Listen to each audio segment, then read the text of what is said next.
Baik. Oke, jadi pada hari ini kita akan bahas mengenai buku Bagaimana Mencari Kawan dan Mempengaruhi Orang Lain.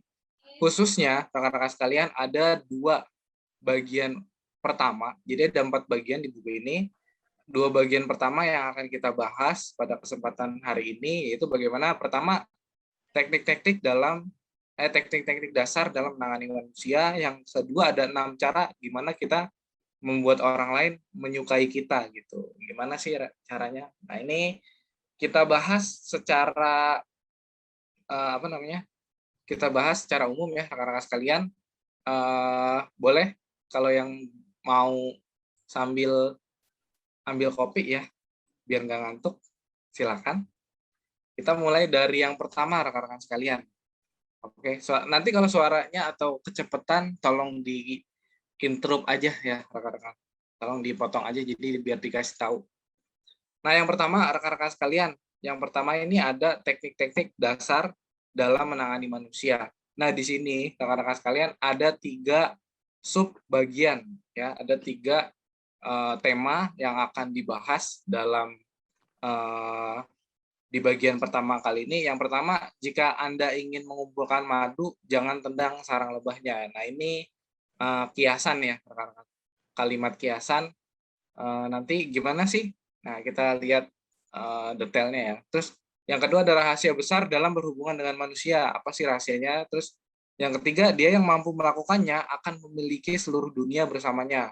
Dia yang tidak bisa akan berjalan sendiri dalam sepi ya, rekan-rekan sekalian.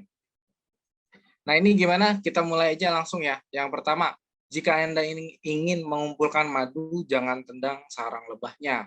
Maksudnya apa sih rekan-rekan sekalian? Nah, ini ya. Ini di sini rekan-rekan sekalian ada 3 prinsip ya. Jadi ketiga subbagian ini adalah sebenarnya ada prinsip-prinsip dalam menangani manusia, teknik-teknik dasar dalam menangani manusia. Rekan-rekan sekalian, teknik yang pertama adalah jangan mengkritik, mencerca atau mengeluh, rekan-rekan sekalian. Maksudnya apa sih jangan mengkritik, mencerca atau mengeluh dalam menghadapi manusia? Ada yang mau kasih pendapat nggak nih? Ya, rekan-rekan sekalian, di buku ini bilang sebelumnya si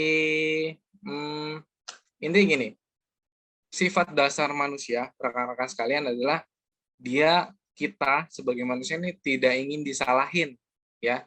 Begitulah manusia mereka yang bersalah menyalahkan orang lain selain diri mereka sendiri gitu. Sebenarnya ternyata dia udah melakukan banyak usaha segala macam tapi masih gagal gitu, rekan-rekan sekalian.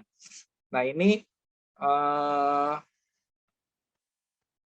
nah ini tapi sebenarnya dia tidak melihat ke hal yang paling dekat dari kegagalan. Mungkin aja penyebabnya adalah dirinya sendiri, rekan-rekan sekalian. Tapi memang sifat dasar manusia adalah preventif ya, membela diri sendiri dan mungkin akan menyalahkan orang lain, rekan-rekan sekalian ya. Nah, ini kalau di buku ini diceritakan beberapa tokoh penjahat yang mereka bilang kalau sebenarnya saya bukan orang jahat gitu. Sebenarnya saya tidak pantas untuk dipenjara gitu. Dengan argumen-argumen mereka sendiri. Nah, ini yang menjadi yang menjadi dasar, yang menjadi contoh konkret ketika kata-kata ini, ketika manusia yang memang istilahnya dia sudah melakukan kesalahan fatal sekalipun di sini ada yang memang pembunuh segala macam, dia tetap tidak ingin menyalahkan dirinya sendiri gitu, melainkan dia akan menyalahkan orang lain. Ini sifat dasar dari seorang manusia, rekan-rekan. Nah, gimana kita bagaimana kita menghadapi orang-orang tersebut gitu, rekan-rekan sekalian. Jadi di bukunya ini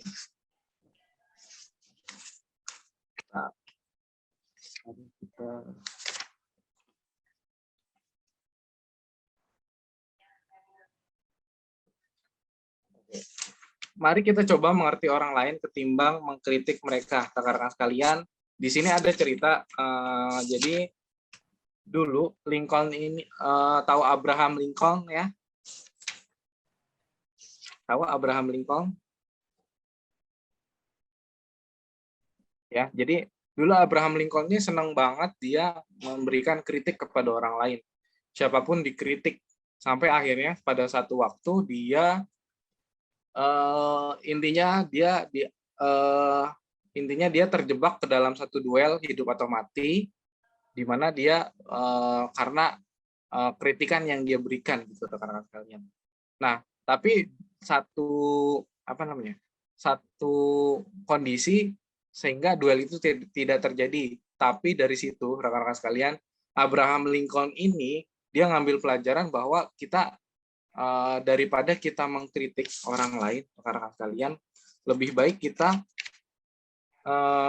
baik kita coba mengerti apa yang memang sudut pandang mereka tuh seperti apa itu, daripada kita langsung mengkritik ya. Lebih baik kita berdiskusi dulu sama orang lain, sudut pandang mereka nih seperti apa sebenarnya, kenapa dia melakukan hal itu gitu. Kenapa? Karena sebenarnya rekan-rekan sekalian, namanya orang dikritik ya itu yang jadi hasilnya kalau dari buku ini ya, ketika dikritik hasilnya orang malah akan preventif sama dirinya sendiri gitu. Maksudnya dia akan mencoba apa namanya? Melindungi dirinya dengan menyalahkan keadaan dan ataupun menyalahkan orang lain, bukan dirinya. Nah, gimana caranya kita menghadapi? Daripada kita mengkritik, kita coba mengerti apa yang memang ada di sudut pandang mereka gitu rekan-rekan ya. Jadi di sini kalau di buku dibilang sebagai ganti dari mencerca orang, mari kita coba untuk mengerti mereka. Mari kita berusaha mengerti mengapa mereka melakukan apa yang mereka lakukan, rekan-rekan sekalian. Misalnya ada apa namanya? Ada memang penjahat ya. Kenapa dia nggak mau apa namanya? Nggak mau mengakui kesalahannya. Nah, ini kita coba lihat dari kita tanya, kita berusaha mengerti mengapa mereka melakukan apa yang mereka lakukan. Hal itu jauh lebih bermanfaat dan menarik minat daripada kritik. Nah, dan ini akan melahirkan simpati, toleransi, dan kebaikan hati rekan-rekan sekalian. Karena pada dasarnya manusia ini lebih senang ketika dia apa namanya, bukan dikritik ya, tapi kita diajak diskusi rekan-rekan sekalian. Seperti itu. Seperti itu ya rekan-rekan ya. Kita lanjut ya. Ini prinsip yang kedua, rahasia besar dalam berhubungan dengan manusia. Prinsipnya adalah berikan penghargaan yang jujur dan tulus rekan-rekan sekalian. Ya. Oke, di sini ada kata-kata prinsip paling dalam pada sifat dasar manusia adalah kebutuhan untuk dihargai. Rekan-rekan sekalian, di sini siapa? Dr. Dewey, John Dewey ini seorang pakar ya. Dia menyimpulkan beberapa hal yang paling diinginkan oleh manusia. Ya, diantaranya saya sebutkan beberapa aja ya. Kesehatan, makanan, tidur yang cukup, uang atau benda-benda yang dibeli dengan uang, ya, kesejahteraan anak-anak hingga yang paling mendalam rekan-rekan sekalian adalah kebanggaan sebagai orang penting. Maksudnya apa rekan-rekan sekalian? Intinya prinsip dasar dalam sifat dasar manusia ini, mereka butuh untuk dihargai rekan-rekan sekalian. Mereka butuh untuk diakui keberadaannya, diakui usahanya, diakui keberhasilannya. Ini jadi sifat dasar manusia rekan-rekan. Jadi kalau di sini di buku malah dibilang hasrat untuk menjadi penting ya. Ini jadi satu perbedaan nyata antara kita dan mungkin makhluk lain, binatang itu. Jadi manusia bisa benar-benar menjadi gila dalam usahanya mendapatkan perasaan penting ketika mereka merasa diabaikan. Rekan-rekan sekalian, perasaan menjadi penting, perasaan dianggap hadir atau apa tadi ya, kebutuhan untuk dihargai keberadaannya, ini menjadi hasrat terdalam sebenarnya dari penelitian yang dilakukan oleh John Dewey. Hasrat terdalam, keinginan terdalam seorang manusia, yaitu kalau saya bilang waktu itu aktualisasi diri. Aktualisasi diri maksudnya ya dia diakui di lingkungan sekitarnya. Ini menjadi kebutuhan dasar seorang manusia, rekan-rekan sekalian. Ketika dia tidak mendapatkan itu, rekan-rekan sekalian, ini bisa menjadi pemicu orang tersebut menjadi bisa dibilang gangguan jiwa atau stres ya, rekan-rekan sekalian.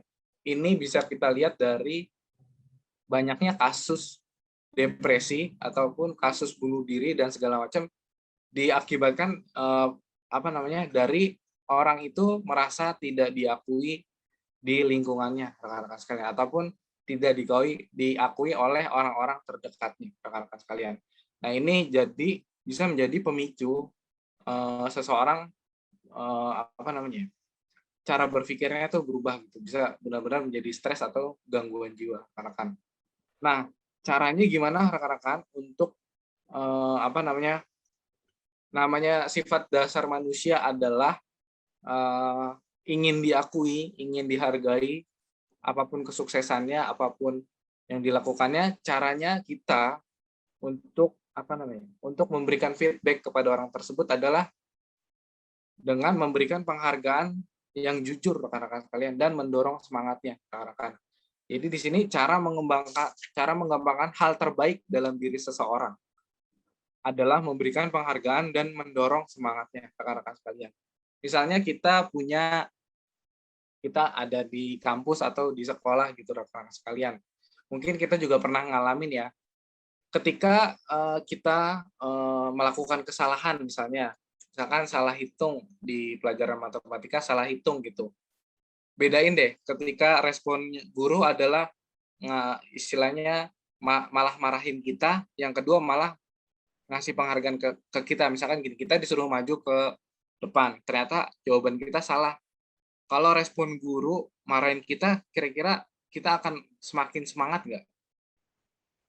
Justru sebaliknya ya, rekan-rekan sekalian, ketika kita udah berani mencoba, kita berani melakukan sesuatu tapi salah, dan malah disalahin atau dikritik, rekan-rekan sekalian, ini akan malah makin bikin down ya, istilahnya gitu, bikin down orang tersebut. Nah, caranya gimana? Biar hal terbaik dalam diri orang tersebut ini keluar, caranya kita memberikan penghargaan dan mendorong semangatnya, rekan-rekan sekalian. Nah, ini mungkin kalau kita relate, kita sambungkan, kita hubungkan dengan bisnis network marketing, rekan-rekan, kita kan pasti punya downline ya. Ada downline yang memang cepat adaptasi, cepat melakukan closing segala macam. Ada juga memang downline yang sebenarnya agak lambat nih dalam closing atau agak lambat dalam memahami sesuatu. Rekan-rekan sekalian, gimana caranya kita bisa mengembangkan hal terbaik dalam diri downline kita? Caranya kita memberikan penghargaan yang jujur, rekan-rekan, dan mendorong semangatnya, rekan-rekan sekalian. Jadi kalau saya bilang di buku ini beda antara penghargaan dan sanjungan, rekan-rekan sekalian. Jadi kalau penghargaan itu sebenarnya itu adalah pengakuan kita yang paling jujur gitu. Ini bisa dibilang penghargaan. Kalau sanjungan ini lebih kepada sanjungan itu sebenarnya lebih condong ke arah tidak jujur, rekan-rekan. Maksudnya apa? Kalau di buku ini dibilang kalau sanjungan itu malah sebenarnya apa yang dia pikirkan di dalam dirinya, nah dia keluarkan dengan menyanjung orang lain gitu. Misalkan saya berpikir kalau saya ini pintar gitu, tapi saya dengan menyanjung orang, oh kamu pintar banget ya, karena saya juga ingin disanjung gitu, rekan-rekan. Jadi cara terbaik dalam mengembangkan diri seseorang, hal terbaik dalam diri seseorang adalah dengan memberikan penghargaan dan mendorong semangatnya, rekan-rekan sekalian ya. Karena penghargaan yang tulus mampu mengubah kehidupan seseorang, rekan-rekan sekalian. Ya.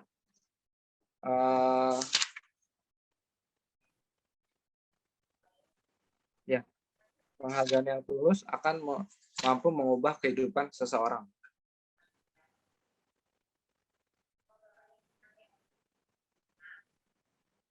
Nah, di sini ada cerita kalau di buku ini rekan-rekan dari kalimat ini, penghargaan yang tulus mampu mengubah kehidupan seseorang.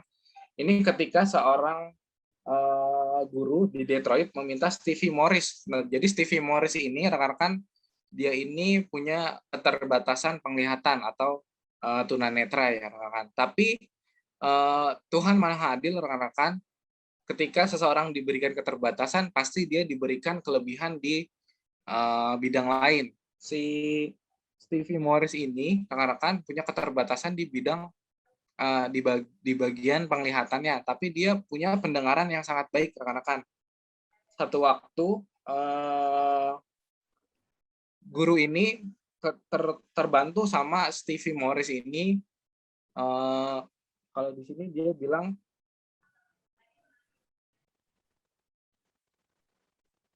nah di Detroit seorang guru di Detroit meminta Stevie Morris untuk membantunya menemukan seekor tikus yang lolos di ruang kelas.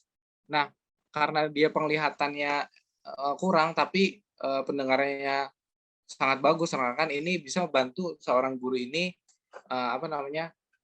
membantu nangkap tikus yang lolos tadi. Sehingga akhirnya rekan-rekan sekalian, si Stevie Morris ini diberikan penghargaan yang benar-benar jujur oleh gurunya, rekan-rekan sekalian. Hingga akhirnya dia menjadi lebih percaya. Yang tadinya Stevie Morris minder ya bisa dibilang karena punya kekurangan, dia jadi lebih terbuka akan kelebihannya dia, rekan-rekan sekalian ya. Kelebihannya yaitu dalam hal pendengarannya.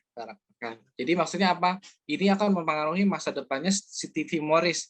Kalau saja si guru itu tidak memberikan penghargaan yang jujur kepada Stevie Morris, bisa saja dia hanya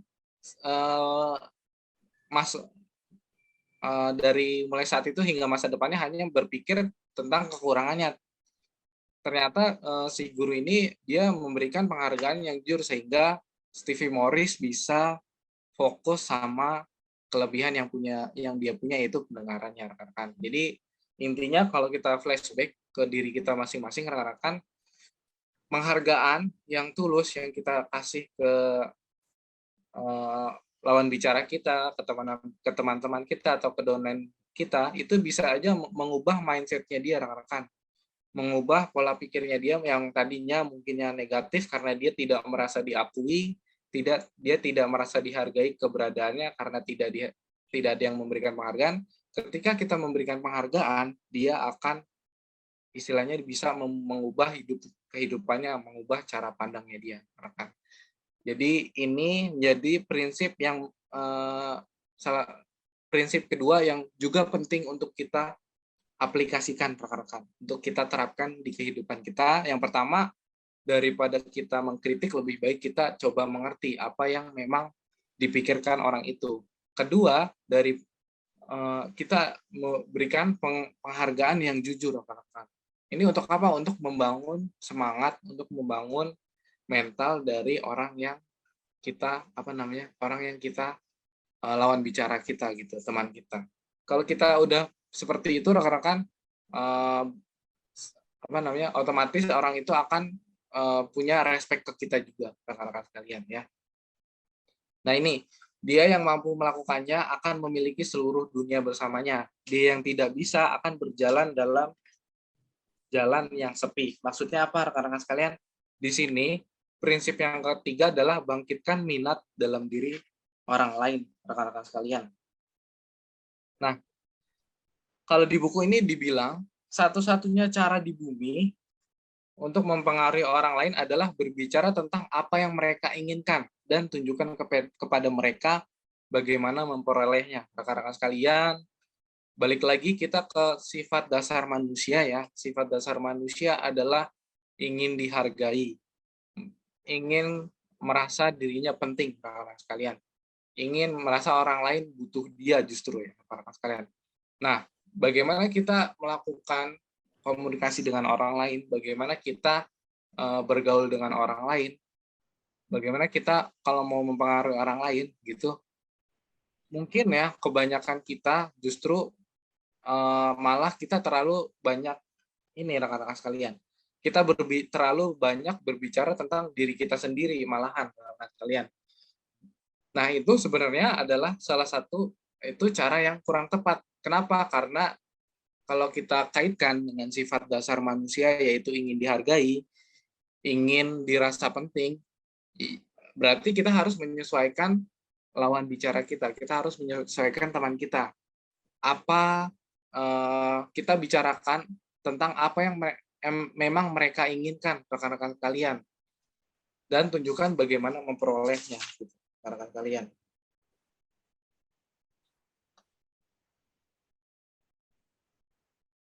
Gitu, ya.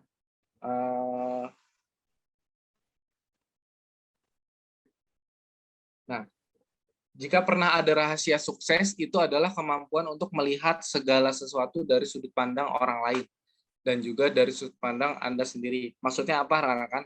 Kalau kita ngobrol ya, kita ngobrol sama orang lain, tadi balik lagi yang saya bilang, jangan terlalu banyak berbicara tentang diri kita sendiri, rekan-rekan.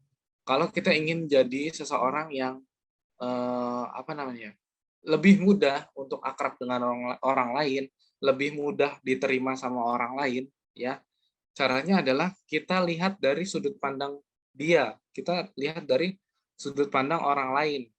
Nah, baru kita lihat sudut pandang kita sendiri, gitu. Jadi rekan-rekan misalkan rekan-rekan lagi ngomongin satu isu nih, rekan-rekan sekalian. Jangan langsung kita keluarkan opini kita, jangan langsung kita keluarkan pendapat kita. Kita lihat dulu sudut pandang dia seperti apa. Karena apa? Kalau kita langsung keluarkan sudut pandang kita sendiri dan ternyata sudut pandang dia berlawanan dari kita, nah itu biasanya malah membuat jarak ya, malah bikin jarak antara kita gitu kan. Jadi intinya untuk kita dapat mempengaruhi orang lain, rekan-rekan, ini kita coba lihat segala sesuatunya dari sudut pandang orang lain terlebih dahulu, rekan-rekan. Baru kita sesuaikan dengan sudut pandang kita. Kalau memang ternyata sudut pandang orang lain ini berlawanan sama kita, balik lagi ke materi mentoring yang pernah saya sampaikan, rekan-rekan. Kalau kita mau jadi pendengar yang baik, jangan berdebat ya, hindari perdebatan sekecil mungkin, rekan-rekan. Nah, ini relate ya sama yang kita bahas kemarin. Gitu. Maka dari itu, ini lebih baik kita lihat dari sudut pandang orang lain dulu, baru dari sudut pandang kita. Kalau memang bertolak belakang, ya kita sebisa mungkin hindari perdebatan, rekan-rekan sekalian. Gitu ya. Nah, ini ya, kalau di buku dibilang gini, dan nasihat terbaik yang bisa diberikan kepada para calon pembujuk, entah itu dalam bisnis, di rumah, ya mungkin sama pasangan, sama anak gitu, di sekolah, dan dimanapun, sekalipun itu politik, rekan-rekan, yang eh, pertama bangkitkan hasrat orang lain, dan dia yang bisa melakukan hal ini akan memiliki seluruh dunia bersamanya. Dia yang tidak bisa akan berjalan di jalan yang sepi. Sekalian. Oke, di sini maksudnya apa, rekan-rekan sekalian? Jadi, rekan-rekan sekalian, kalau kita ingin mempengaruhi orang lain, rekan-rekan sekalian, ini kita tadi kita lihat dari oke, Ibu Siti Marwiyah, ada yang ingin ditanyakan?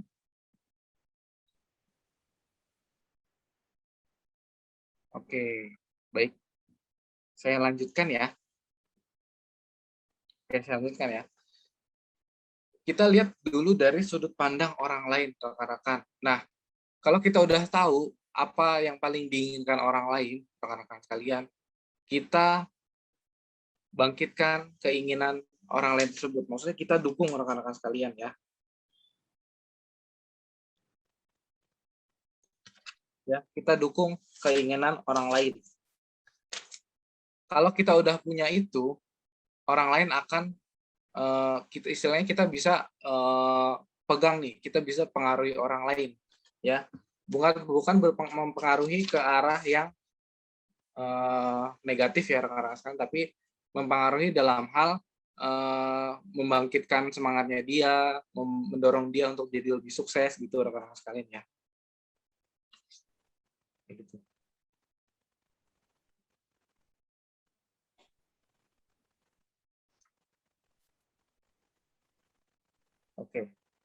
Seperti itu ya rekan-rekan. Nah, ini kita masuk ke bagian 2 rekan-rekan sekalian. Di sini ada 6 cara untuk membuat orang lain menyukai kita, rekan-rekan sekalian. Nah, di sini ada 6 prinsip juga ya. Ada 6 prinsip yang bisa kita pelajari di sini, rekan-rekan sekalian.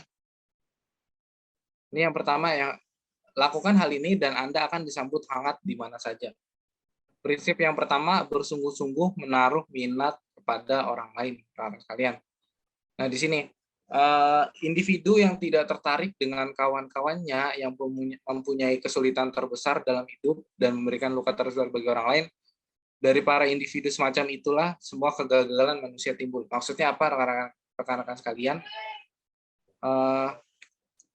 Ketika mungkin ada orang lain yang butuh pertolongan kita, atau paling tidak butuh kita untuk jadi pendengar yang baik, butuh kita untuk mendengarkan apa yang dia rasakan gitu. Tapi ketika kita mengabaikan dia, rekan-rekan sekalian, ini yang menjadi mungkin menjadi penyebab semua kegagalan yang timbul dari kita, rekan-rekan sekalian ya. Nah, seseorang bisa memenangkan perhatian, waktu, dan kerja sama bahkan dari orang-orang yang paling sukar dengan cara bersungguh-sungguh berminat kepada orang tersebut, rekan-rekan sekalian. Ya.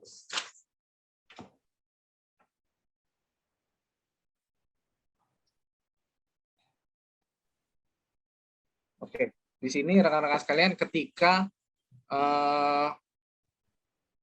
intinya ya, kita balik lagi ke sifat dasar seorang, suaranya putus-putus, sorry, saya pelan-pelan kali. Kita balik lagi ke sifat dasar seorang manusia, yaitu ingin diakui, rekan-rekan. Ingin dihargai keberadaannya. Nah, ini kita bisa lakukan dengan cara kita bersungguh-sungguh berminat kepada orang tersebut. Maksudnya gimana? Ketika kita memang orang tersebut punya punya concern atau hobi tertentu nih. Nah, kita coba tanya dengan detail gitu, apa sehingga dia merasa kita memang benar-benar menaruh perhatian kepada dia gitu. Kita benar-benar punya apa istilahnya ya? Punya minat maksudnya kita tertarik dengan apa yang akan dia bicarakan, rekan-rekan sekalian. Kayak gitu ya. Ya. Ini walaupun kepada orang yang tertutup ya mungkin ya, tertutup atau introvert sekalipun, ini kita bisa istilahnya kalau kita menaruh perhatian ke orang lain, kita juga bisa memenangkan perhatian, waktu, dan kerjasama dari orang-orang tersebut. Intinya di prinsip yang ini adalah kita bersungguh-sungguh menaruh minat pada orang lain ya, rekan-rekan sekalian. Ini prinsip yang kedua, tersenyum, rekan-rekan sekalian. Gimana kita untuk membuat orang lain menyukai kita, yang prinsip yang kedua adalah tersenyumlah, rekan-rekan sekalian. Pengaruh dari sebuah senyuman memang luar biasa, bahkan tatkala senyum itu tidak tampak di depan mata. Maksudnya apa, rekan-rekan sekalian? Rekan-rekan sekalian pernah menghubungi call center? Pernah menghubungi call center nggak? Ya, ketika kita hubungi customer service atau call center ini memang tugas utama seorang customer service, seorang call center adalah memberikan pelayanan kepada kita ya, memberikan seluruh perhatian sama kita. Nah, bayangin kalau kalau call center itu berbicara tanpa senyuman gitu, pasti akan beda rasanya, rekan-rekan sekalian. Ini rekan-rekan boleh boleh coba rekan-rekan sekalian tutup mata gitu ya. Terus sama pasangan atau sama yang lain coba ngomong tapi pasangannya tuh nggak senyum gitu, rekan-rekan sekalian. Nah, ini akan berbeda rasanya, rekan-rekan sekalian. Jadi senyuman itu walaupun kita by phone gitu ya, melalui telepon kan nggak kelihatan ya. Ini bisa dirasakan walaupun ini orang lain tuh nggak ngelihat senyuman kita, karena memang akan berpengaruh sama cara bicara kita, rekan-rekan sekalian, gitu. Jadi prinsip yang kedua adalah tersenyumlah, rekan-rekan sekalian. Nah, gimana caranya untuk kita, kadang kan kita mungkin ada beberapa dari kita yang agak sulit nih tersenyumnya gitu.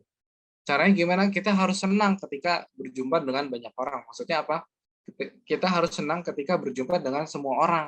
Makanya kita bisa dibilang mungkin ya menjadi orang yang ya udah easy going aja, nggak dendaman, nggak baper ya.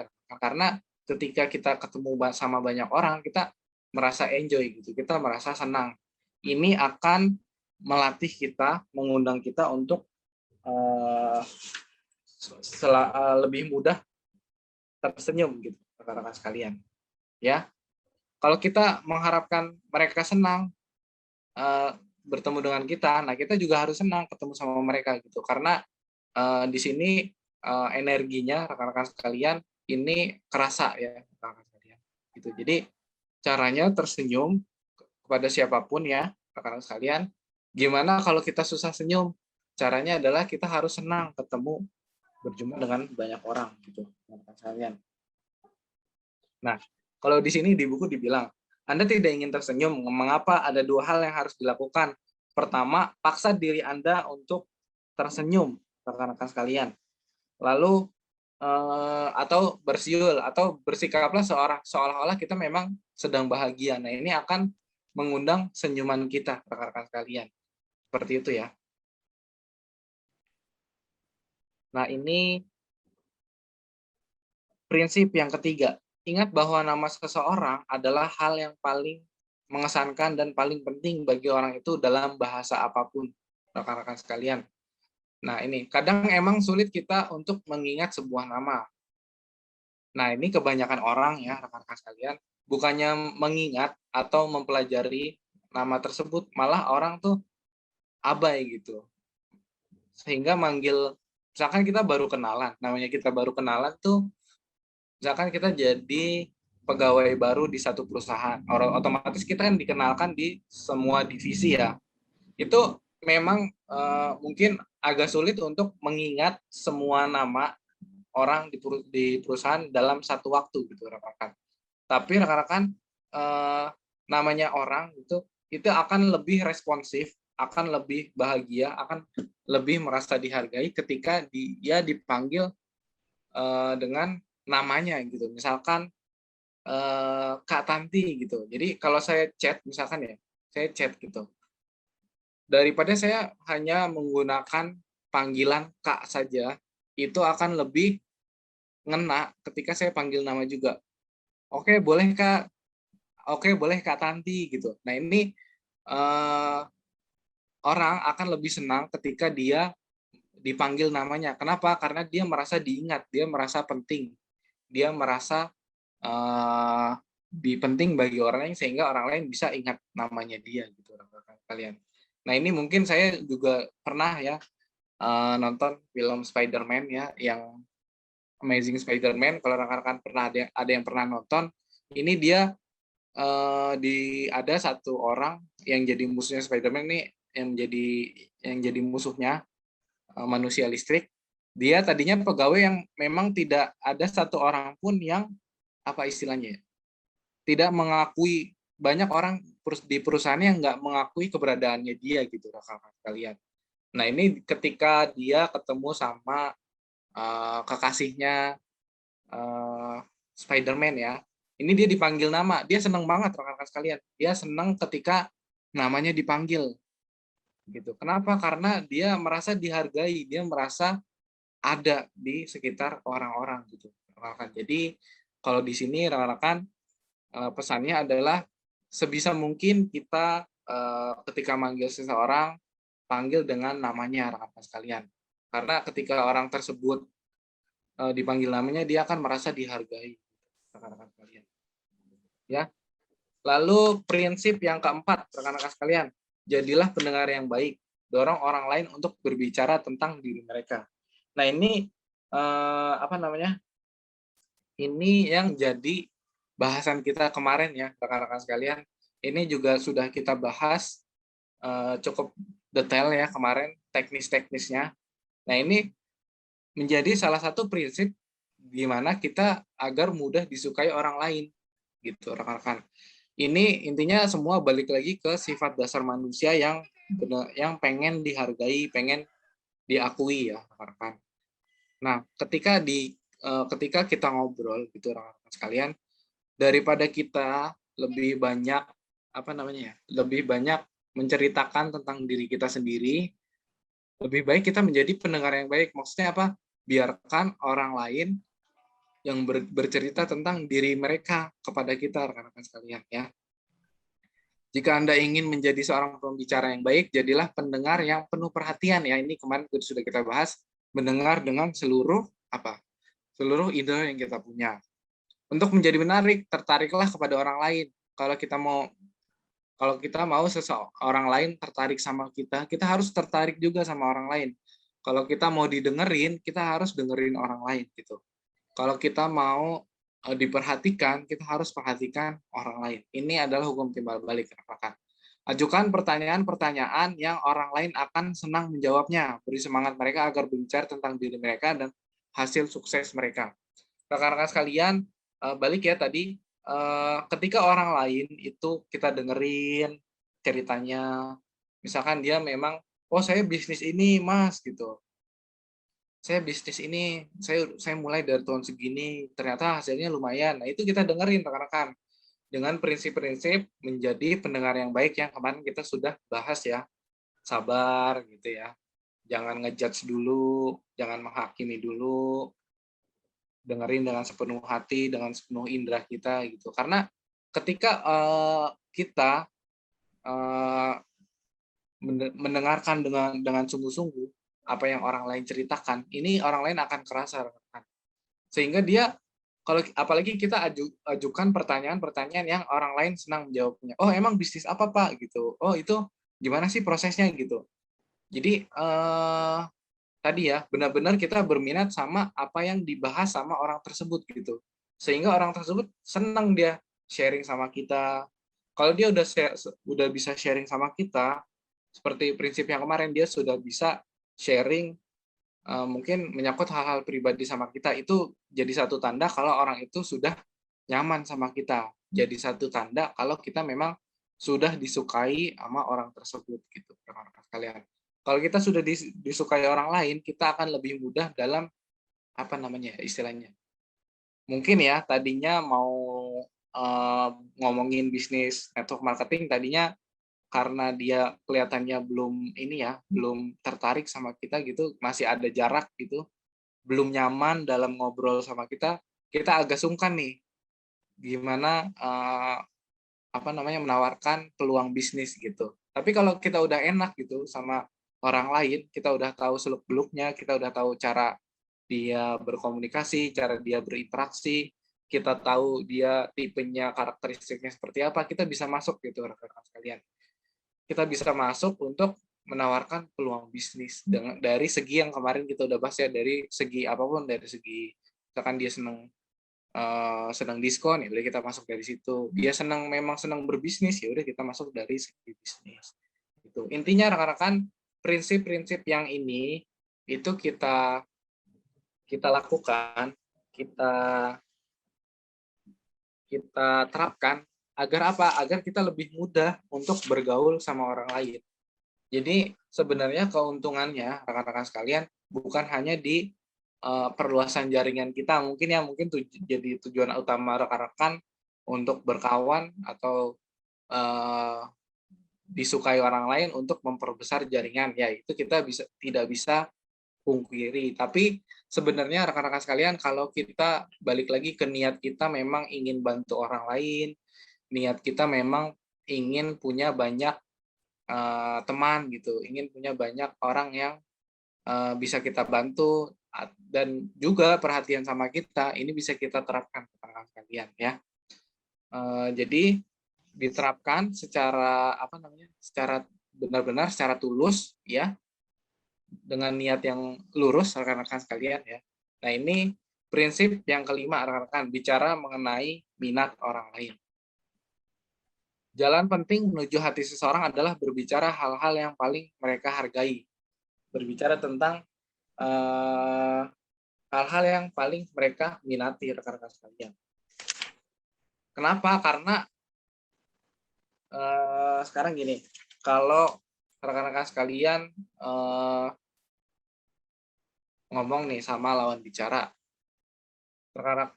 kita senangnya soal misalkan masak-memasak gitu, tapi lawan bicara kita senangnya bidang lain gitu, misalnya bidang apa? Misalkan bidang seni gitu, ketimbang masak-memasak.